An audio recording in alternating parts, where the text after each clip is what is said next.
When do you know it's the right time for an employee to step up to that leadership position? Like when does Andy give the blessing on that person and say, okay, you're ready? That's a good question. That's a good question. There's nuance to that. That means there's going to be some instances that aren't consistent with other instances, and it's sort of an art. But here's what I will tell you. I used to wait until I truly believe the person who was stepping up into the leadership had every single skill. And whenever I was like that, no one ever got promoted, right?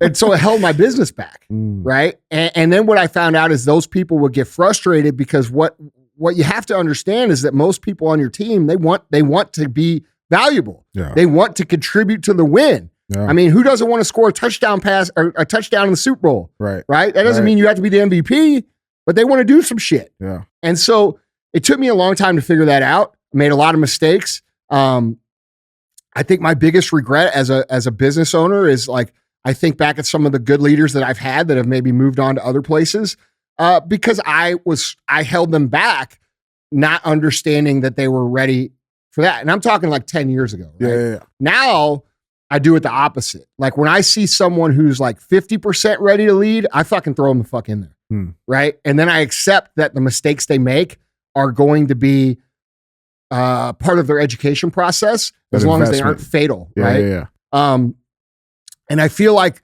that works better because people surprise you. People step up when they know that they're dependent on. They will go home and invest more and take their shit more serious with more responsibility.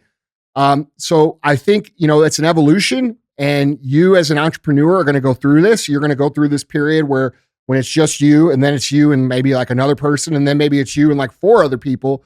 And you're probably going to be in that scenario for quite a while. And to get out of that scenario, you have to cross that bridge of trusting people to step up and lead. And really what this is the squelching of your own ego, right?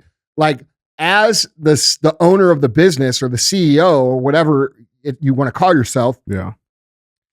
We tend to think we're the smartest motherfuckers because we're the ones that started the business, but it really doesn't take much to go file some paperwork, start a fucking business, right? You had a good idea. Okay. Yeah, right. Yeah. But the goal as an effective CEO is to surround yourself with people that are better than you and smarter than you and more capable than you. And a lot of people can't do that because they're afraid that if, you surround yourself with people who are much better than you, somehow that makes you worth less. And I'm going to tell you what it does is it makes you worth a whole fucking lot more. All right. In the bank. All right. So what you want to do is you want to cross that bridge as soon as you can and start to understand that people, because I think what holds people back besides ego too, is that they just think that people don't care. Right. And they may not care as much as you, but fuck dude, they got to feed their family. They got to pay for their bills. Yeah. They want to win too. That's a good point. So give them an opportunity to win. Their ass is on the line just like you. Yeah. And that's how I look at it now. And since I've adjusted that, and I've watched my brother go through this too. My brother, he just told this story on Monday. Yep. At the Monday meeting. Yep.